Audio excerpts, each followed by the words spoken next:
Good morning विद्यार्थी मित्रांनो, आचार्य अकॅडमीमध्ये तुमचं स्वागत आहे. आपण आज 4th लेक्चर घेतो आहे on some basic concept of chemistry. पाठीमागच्या लेक्चरमध्ये आपण SI युनिट्स डिस्कस केले. त्याच्यानंतर आज आपण जे काही फिजिकल प्रॉपर्टी आहेत, मास, लेंथ, जे 7 प्रॉपर्टीज आहेत, त्यातल्या काही प्रॉपर्टी आपण चे डिटेल, त्याचे युनिट, SI युनिट्स किंवा त्याच्यापेक्षा जास्त दुसरे कोणते युनिट्स वापरले जातात का, त्याच्यानंतर ते कसे मेजर केले जातात किंवा त्यांचे युनिट, काहींचे SI युनिट्स कसे डिटरमाइन केले जातात किंवा अजून कोणते एक्स्ट्रा युनिट वापरले जातात का, हे आपण आज डिस्कस करणार आहे. ज्या फिजिकल प्रॉपर्टीज आपण पाहिलेल्या आहेत,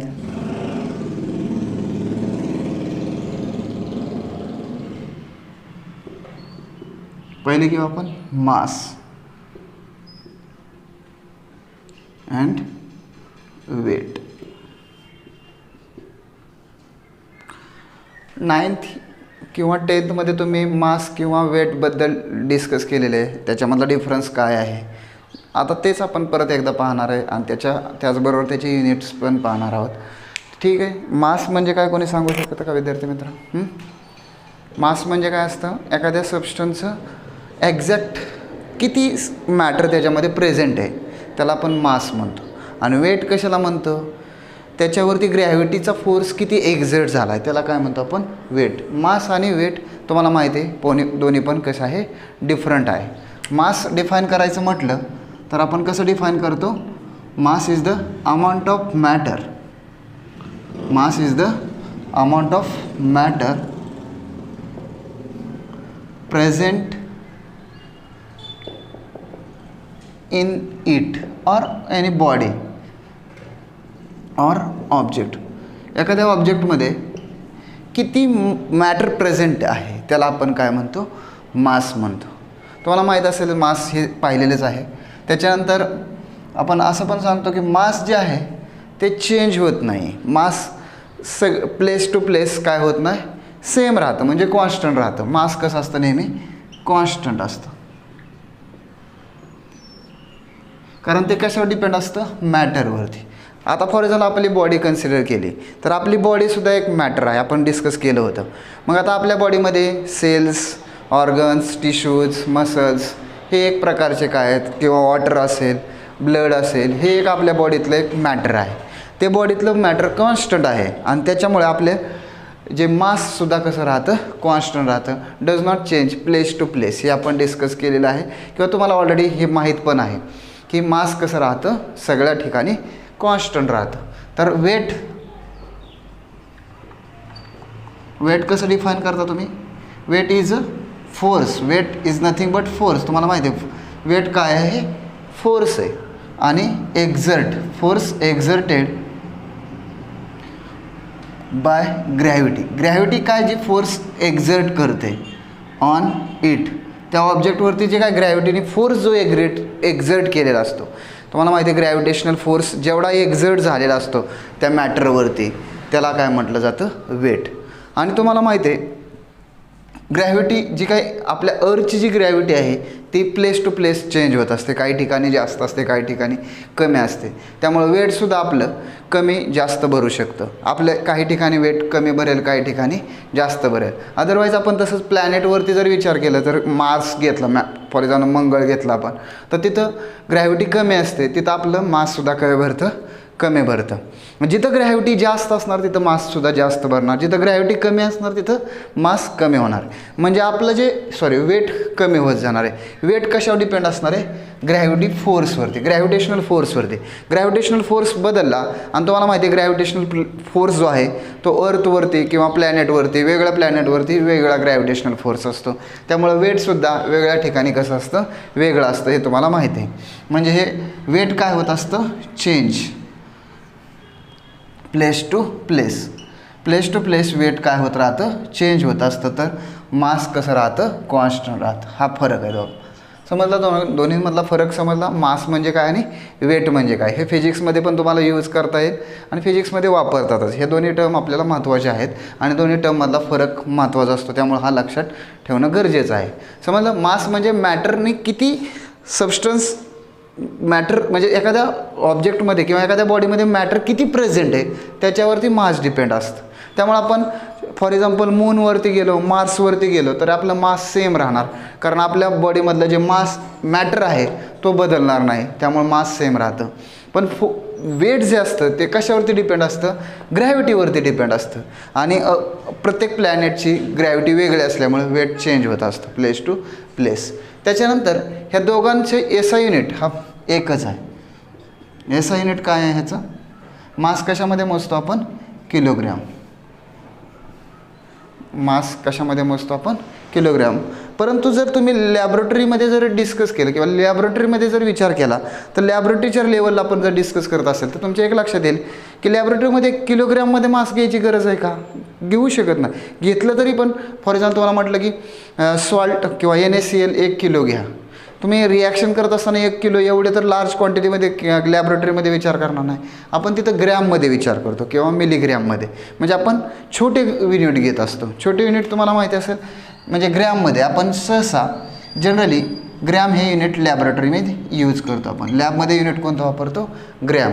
मग हे दोघांचं तुम्हाला रिलेशन माहीत आहे. 1 kg इज इक्वल टू किती ग्रॅम असतं, करेक्ट 1000. किती असतं, 1000 ग्रॅम.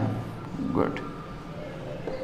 हा झाला मास आणि वेटमधला डिफरन्स. त्याच्यानंतर त्याचं युनिट, त्याच्यानंतर मिलीग्रॅम पण आहे, ते पण आहे तुम्हाला माहिती आहेच. पण आपल्याला जास्त करून आपण कोणतं वापरत असतो, सहसा लॅबमध्ये ग्रॅममध्ये यूज करणार आहे, त्यामुळे आपण ग्रॅममध्येच पाहिलेलं आहे. ठीक आहे, समजलं. पहिली फिजिकल प्रॉपर्टी मास आणि वेट. मास म्हणजे amount of matter present in the body or object. Weight is the force exerted by gravity on it. ठीक आहे. नेक्स्ट पाहणार आपण लेंथ. दुसरी फिजिकल प्रॉपर्टी पाहणार आपण लेंथ. आता लेंथचं केमिस्ट्रीमध्ये काय यूज आहे,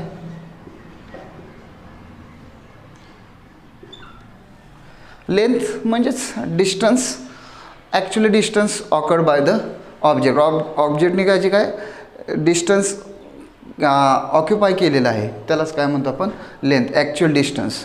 आता लेंथचा उपयोग केमिस्ट्रीमध्ये कशासाठी झाला जातो, कारण लेंथ आपण कशाची मोजली जाते, ॲटॉमिक डिस्टन्स मोजलं जातं, ॲटमची लेंथ वापरली, मग त्याला म्हणतो आपण ॲटॉमिक रेडियस. हेच कन्सेप्ट तुम्हाला माहिती आहे.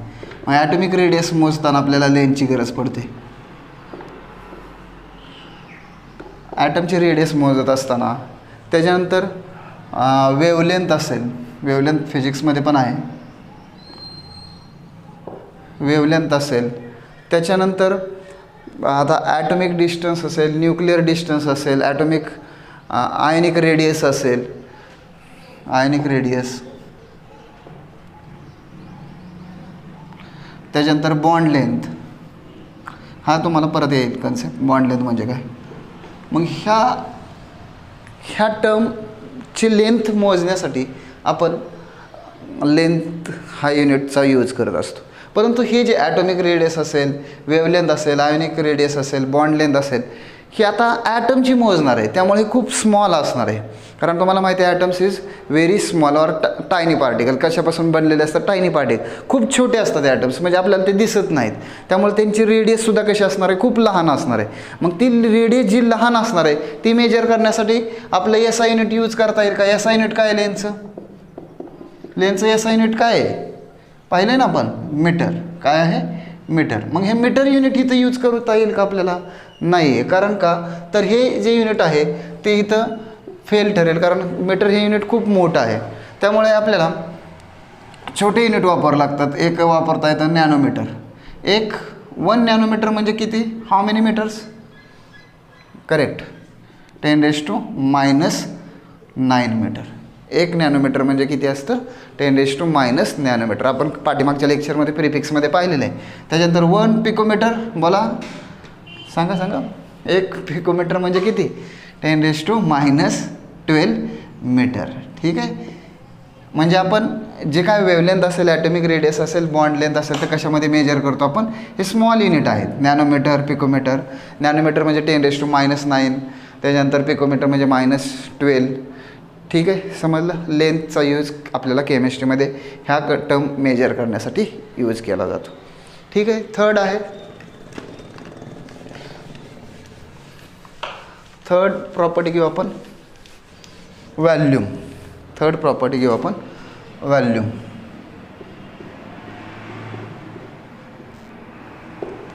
व्हॅल्यूम काय टर्म आहे? व्हॅल्यूम म्हणजे काय असतं? काय मेजर करत असतो व्हॅल्यूम म्हणजे? आपण एखादा ऑब्जेक्ट आहे त्याने किती स्पेस अनऑक्युपाय केलेला आहे, ऑक्युपाय नाही अनऑक्युपाय म्हणजे एम्प्टी स्पेस, समजतं आहे? काय म्हणू शकतो आपण? Space unoccupied by object. ऑब्जेक्टने किती स्पेस अनऑक्युपाय केला आहे म्हणजेच काय असतं? In 3 dimensional object. हे लक्षात ठेवा. 3 डायमेन्शनल ऑब्जेक्टने किती स्पेस अनऑक्युपाईड आहे तर ठेवलेलं आहे किंवा स्पेस त्याच्यामध्ये आहे. एखादा 3 डायमेन्शनल ऑब्जेक्ट घेतला म्हणजे फॉर एक्झाम्पल एखादा क्यूब घेतला आपण, हा 3 डायमेन्शनल ऑब्जेक्ट आहे. किंवा आपण रूम घेतली आपली तर ती सुद्धा काय एक 3 डायमेन्शनल ऑब्जेक्ट आहे. मग त्याच्यामध्ये एम्प्टी स्पेस किती आहे म्हणजेच काय असतं? व्हॅल्यूम. आता व्हॅल्यूम कन्सेप्ट कळला का? व्हॅल्यूम हा असं काय नाही की ते लिक्विडसाठीच असतं. गॅसेससुद्धा आपण गॅसेसचं व्हॅल्यूम मेजर करू शकतो. त्याच्यानंतर लिक्विडचं तुम्हाला माहिती आहे. लिक्विड आपण म्हणजे फॉर एक्झाम्पल आपण लिक्विड मोजतो बघा.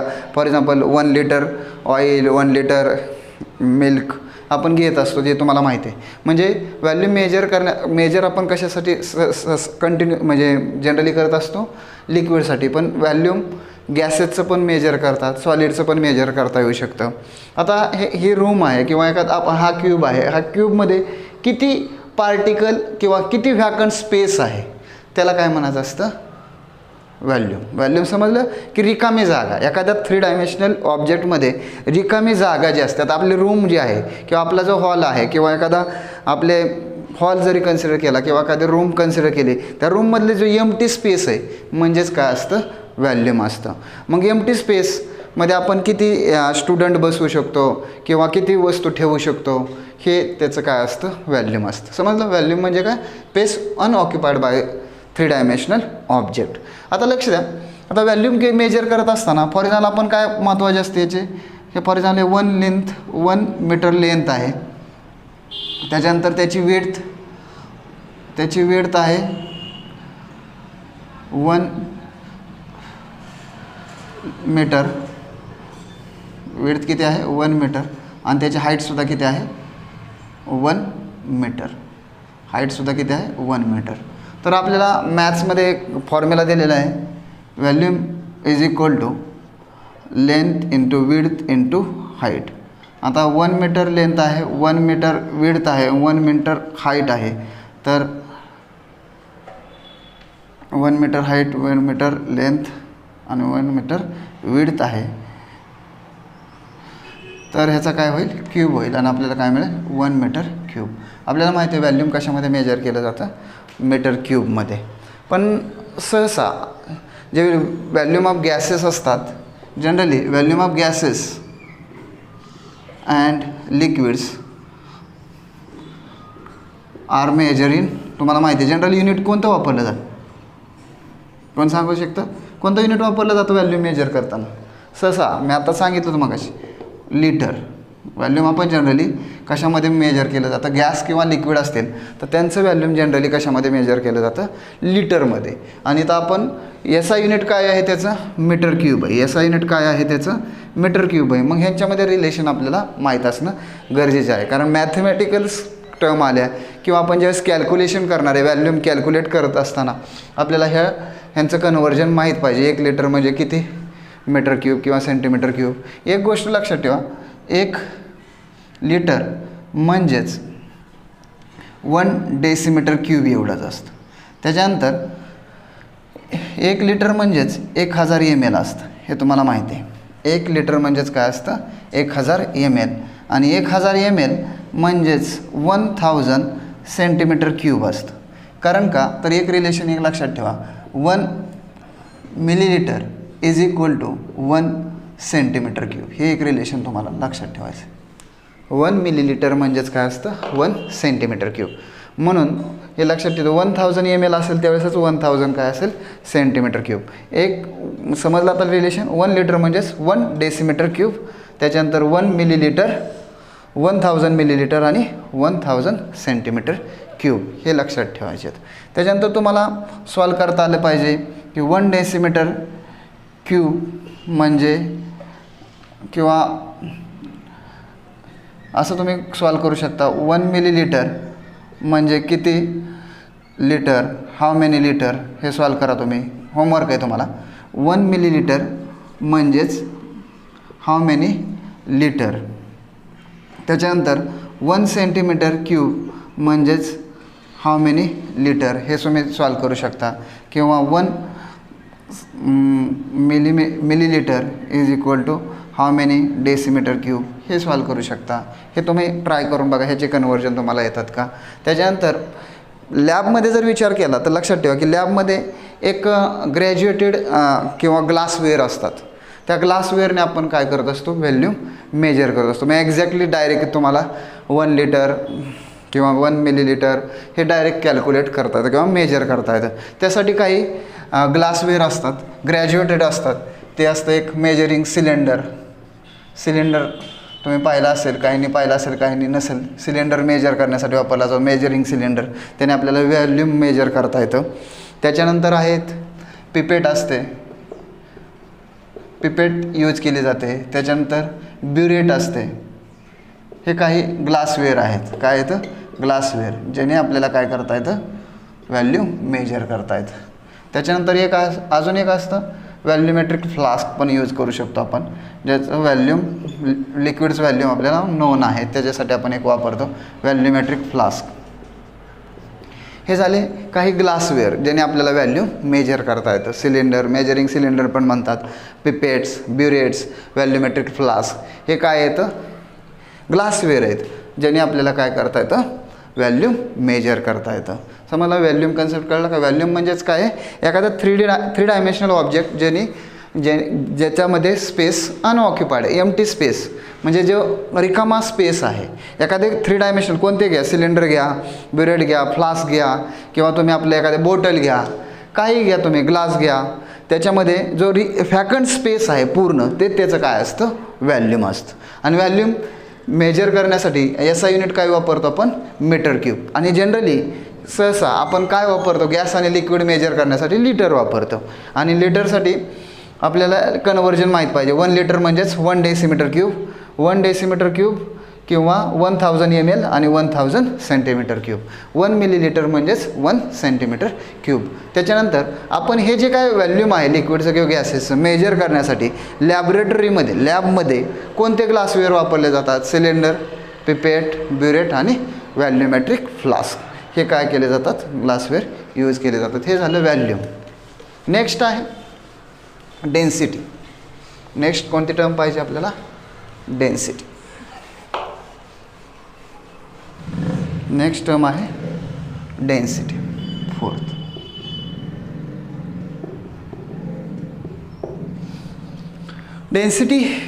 डेन्सिटी म्हणजे काय असणार आहे, घनता. म्हणजे तुम्हाला हे जॉग्रफीमध्ये पण पाहिलं असेल, हा 1 मीटर क्यूब आहे. म्हणजे क्यूब घेतला आहे पण त्याचं डायमेन्शन मीटर क्यूब एवढं आहे. व्हॅल्यूम फॉर एक्झाम्पल, व्हॅल्यूम किती आहे, 1 मीटर क्यूब एवढं आहे. आणि याच्यामध्ये सम पार्टिकल प्रेझेंट आहेत. तसंच दुसरा पण एक क्यूब आहे आणि तो ह्याचं पण व्हॅल्यूम तेवढंच आहे. डायग्रामवरनं जाऊ नका, डायग्राम छोटी मोठी झालेली आहे. ठीक आहे, आपण ह्याची छोटी काढू. नाही तुम्ही म्हणसाल सर दोन्ही कसे सारखे आहेत, गडबडीत काढतो आहे आपण. थोडंसं याची फक्त कन्सेप्ट समजून घ्या. याच्यात 4च पार्टिकल आहेत आणि व्हॅल्यूम तेवढंच आहे. तर तुम्हाला समजेल डेन्सिटी कुठे जास्त असेल, जिथं पार्टिकल जास्त असतील. इथं आता पार्टिकल फॉर एक्झाम्पल जास्त आहे, तिथं फक्त 4च पार्टिकल आहेत. ह्या ग्रुपमध्ये 4 पार्टिकल आहेत, ह्याच्यामध्ये जास्त पार्टिकल आहेत, 10-15 पार्टिकल आहेत.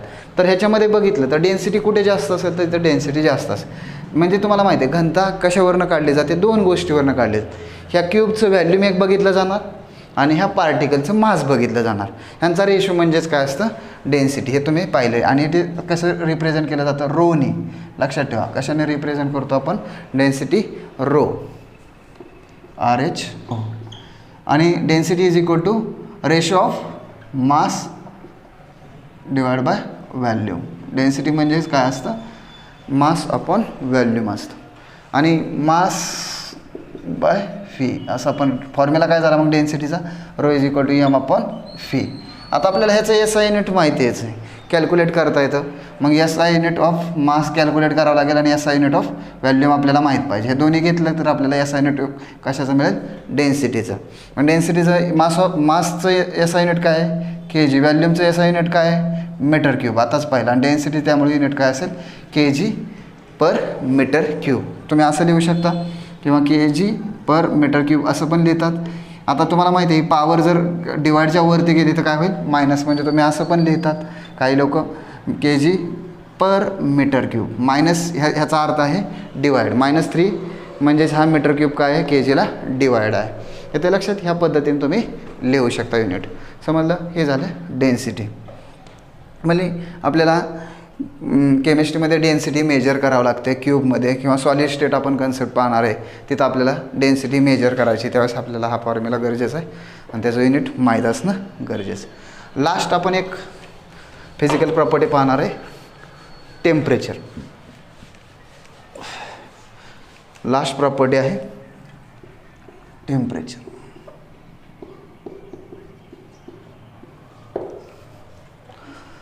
विद्यार्थी मित्रांनो, टेम्परेचरचं युनिट काय असतं, आपण SI युनिट पाहिलेलं आहे, 7 बेस SI युनिट पाहिलेलं आहे. त्याच्या टेम्परेचरचं युनिट काय, हां करेक्ट, काय आहे, केल्विन. ठीक आहे. केल्विन हा एक कशाचं युनिट आहे, टेम्परेचर जे आपण मेजर करतो त्याच कशामध्ये मेजर करतो, SI युनिट काय आहे त्याचं, केल्विन. पण टेम्परेचर म्हणजेच काय, आपण टेम्परेचर एखाद्या ऑब्जेक्टचं टेम्परेचर म्हणजे काय मोजतो, त्या बॉडीची किंवा त्या ऑब्जेक्टचं हॉटनेस किंवा कोल्डनेस मेजर करत असतो. आपली बॉडी आहे, आपल्या बॉडीचं टेम्परेचर फिक्स आहे 38.5 डिग्री सेल्सिअस. हे जे काय मेजर केलं आपण त्यालाच काय म्हणायचं असतं, टेम्परेचर म्हणतो आपण. मग ती बॉडीचं टेम्परेचर म्हणजेच काय मेजर केलं, बॉडी किती कोल्ड आहे किंवा किती हॉट आहे हे मेजर करतो आपण, त्याला आपण काय म्हणतो, टेम्परेचर. आणि टेम्परेचरसाठी आपण एक काय वापरतो, इन्स्ट्रुमेंट वापरतो किंवा डिव्हाइस वापरतो. त्याचं नाव काय, थर्मोमीटर. थर्मोमीटर वापरतो आपण. काय वापरतो, थर्मोमीटर. कशासाठी, टेम्परेचर मेजर करण्यासाठी. हे तुम्हाला माहिती आहे. मग टेम्परेचर मेजर करतोच म्हणजेच काय मेजर करतो, थर्मोमीटर काय मेजर करतो, हॉटनेस और कोल्डनेस ऑफ अ बॉडी. बॉडीचा हॉटनेस किंवा कोल्डनेस मेजर करतो आपण थर्मामीटरच्या मदतीने आणि त्यालाच आपण टेम्परेचर म्हणतो. समजलं. टेम्परेचर म्हणजे काय, विशेष काय नाही. टेम्परेचर म्हणजे काय, आपल्या बॉडीचा किती बॉडी हॉट आहे किंवा किती कोल्ड आहे, किती थंड आहे किंवा किती गरम आहे हे मेजर करण्यासाठी आपण थर्मामीटर वापरतो. त्या थर्मामीटरमध्ये जे स्केल मिळतं आपल्याला त्यालाच आपण काय म्हणतो, टेम्परेचर म्हणतो. आणि तुम्हाला माहिती आहे 3 स्केल वापरले जातात. एक केल्विन आहे, दुसरं डिग्री सेल्सिअस ऐकलं आहे तुम्ही. वॉटरचं तुम्ही जर बॉइलिंग पॉईंट वॉटरचा म्हटलं तर तुम्ही लगेच डायरेक्ट म्हणता 100 डिग्री सेल्सिअस. बॉइलिंग पॉईंट त्याचबरोबर फ्रीजिंग पॉईंट म्हटलं तर माहिती तुम्हाला आईस कधी बनतो, किती टेम्परेचरला बनतो वॉटरचा. आईस म्हणजे आईस कन्वर्ट होण्यासाठी टेम्परेचर किती असतं आईसचं, 0 डिग्री सेल्सिअस. बरोबर. तर त्याचबरोबर आपण आता दवाखान्यात गेलो, आपण ज्यावेळेस डॉक्टरांकडे जातो, डॉक्टरांकडे गेल्यानंतर ते आपल्याला सांगतात, आपल्या ज्यावेळेस आपल्या बॉडीला आपल्याला ज्यावेळेस ताप येतो किंवा आपल्याला आपण ते ज्यावेळेस आजारी असतो त्यावेळेस आपण दवाखान्यात जातो, डॉक्टरांकडे जातो. डॉक्टरांकडे गेल्यानंतर आपल्याला ते डॉक्टर सांगतात की तुमचा बॉडीचं टेम्परेचर 102 आहे, 103 आहे. आता तिथं सांगितलं जातं 102 आहे आणि पाण्याचं टेम्परेचर किती आहे, 100 डिग्री सेल्सिअस. आता तुमच्या लक्षात येईल की जर आपण ज्यावेळेस पाणी गरम असतं त्यावेळेस जरी आपण बोट जरी ठेवलं तरी आपल्याला म्हणजे उकळतं पाणी. 100 डिग्री सेल्सिअसला पाणी काय होत असतं, बॉईल होत असतं. मग आपल्या बॉडीचं टेम्परेचर ते आणि हे टेम्परेचर दोन्ही सारखे असतात का, नाही. बरोबर आहे, ते दोन्ही सारखे टेम्परेचर नाहीत. त्या दोघांचं स्केल वेगळं आहे. डॉक्टर जे थर्मामीटर वापरतात त्याचं स्केल वेगळं आहे आणि आपण जे सांगत असतो डिग्री सेल्सिअस त्याचं स्केल बरोबर वेगळं आहे. म्हणजे आपल्याला लक्षात येईल की स्केल वेगळी वापरतात. डॉक्टर वेगळं स्केल थर्मामीटर वापरत असतो, आपण जे वॉटर मेजर करतो त्याचं स्केल वेगळं असतं. मग आता मी तुम्हाला 3 स्केल असतात, 3 आपण युनिट वापरतो. एक असतं केल्विन, दुसरं आहे डिग्री सेल्सिअस आणि तिसरं आहे डिग्री फॅरेनहाइट. हे 3 आपण युनिट टेम्परेचरसाठी किंवा हॉटनेस किंवा कोल्डनेस मेजर करण्यासाठी वापरत असतो. आता त्यांचं तिघांचं कन्वर्जन आणि त्यांच्यामध्ये तिघामध्ये कंपॅरिझन मी करतो आहे, नीट लक्ष द्या. आपल्याकडे 3 थर्मामीटर आहेत. हा आहे डिग्री सेल्सिअसचा, हा आहे केल्विनचा आणि हा आहे फॅरेनहाइटचा. हे थर्मामीटर आहेत 3. तुम्हाला माहिती आहे बॉइलिंग पॉईंट, आता टेम्परेचर मोजत असतानाच आपण पाहिले की वॉटरसाठी आपण यूज करू थर्मामीटरचे स्केल. तर सुरुवातीला जर डिग्री सेल्सिअस बघितलं तर इथं जे लोअर असणार तो काय असणार, त्याचा फ्रीजिंग पॉईंट असणार. वॉटरचा काय असणार, फ्रीजिंग पॉईंट. हा काय असणार, त्याचा बॉइलिंग पॉईंट. मग आता तुम्हाला माहिती आहे वॉटरचा फ्रीजिंग पॉईंट किती आहे, 0 डिग्री सेल्सिअस. किती आहे, 0 डिग्री सेल्सिअस. आणि बॉइलिंग पॉईंट किती आहे, 100 डिग्री सेल्सिअस. तुम्हाला एक गोष्ट लक्षात ठेवायची, आता हे इथं फॉर्म्युले तुम्हाला लक्षात ठेवायचे आहेत की ज्यावेळेस तुम्हाला डिग्री सेल्सिअसचं केल्विनमध्ये कन्व्हर्जन करायचं असेल तर तुम्हाला हा फॉर्म्युला यूज करावा लागतो. केल्विनमध्ये कन्व्हर्जन करायचं आहे डिग्री सेल्सिअसचं, तर तुम्हाला 273.15 ॲड करावं लागतं.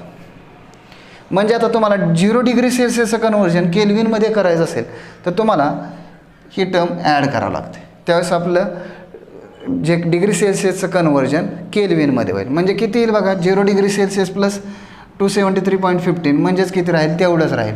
म्हणजे 0 डिग्री सेल्सिअस म्हणजेच किती केल्विन असतं, 273.15 केल्विन असतं.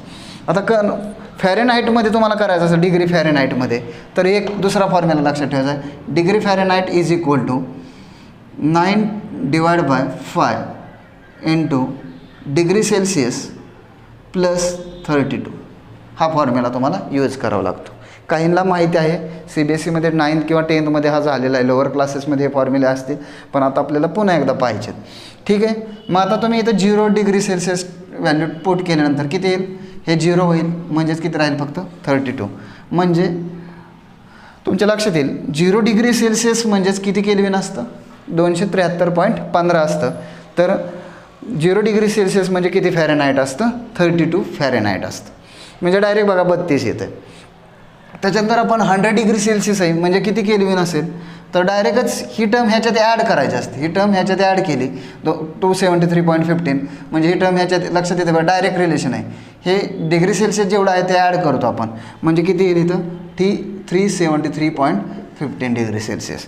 म्हणजे 100 डिग्री सेल्सिअस म्हणजे किती केल्विन असतं, 373.15 केल्विन असतं. आता त्याच्यानंतर आपण बघू की फॅरेनहाइटमध्ये ही इथं टर्म किती वापरावं लागेल आपल्याला, 100. इथं टर्म किती वापरावं लागेल, 100 वापरल्यानंतर काय होईल, 5 1 जा 1 आणि इथं किती येईल, 5 2 जा 2 अँड 0.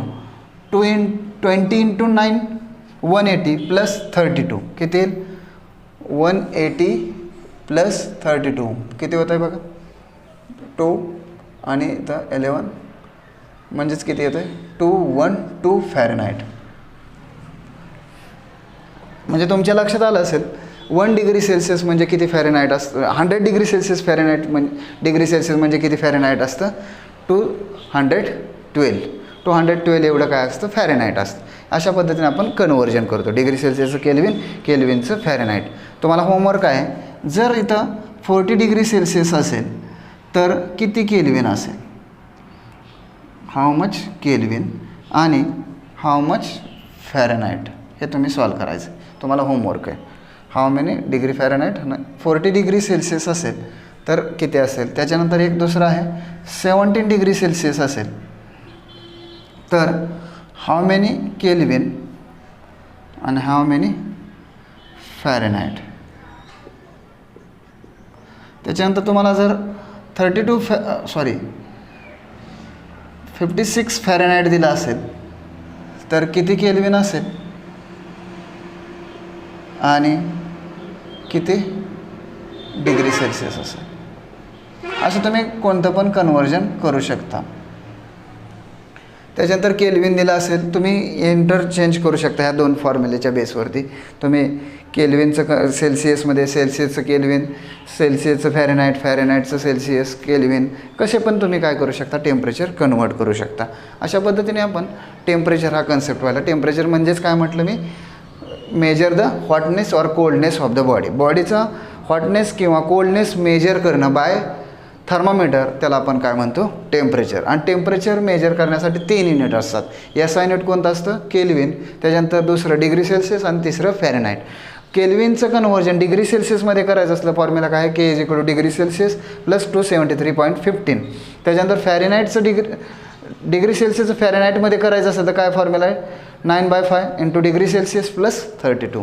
ठीक आहे विद्यार्थी मित्रांनो, हे आजचं लेक्चर आपलं. ह्या लेक्चरमध्ये आपण फिजिकल प्रॉपर्टी त्याच्यामध्ये त्या फिजिकल प्रॉपर्टी मास म्हणजे काय, वेट म्हणजे काय पाहिलं, त्याच्यानंतर लेंथ कशी मेजर केली जाते, या केमिस्ट्रीमध्ये लेंथचा यूज केला जातो कसा, त्याचे युनिट काय, व्हॅल्यूम म्हणजे काय, डेन्सिटी म्हणजे काय, टेम्परेचर म्हणजे काय, ते कसे मेजर केले जातात आणि त्याचे युनिट काय आहेत.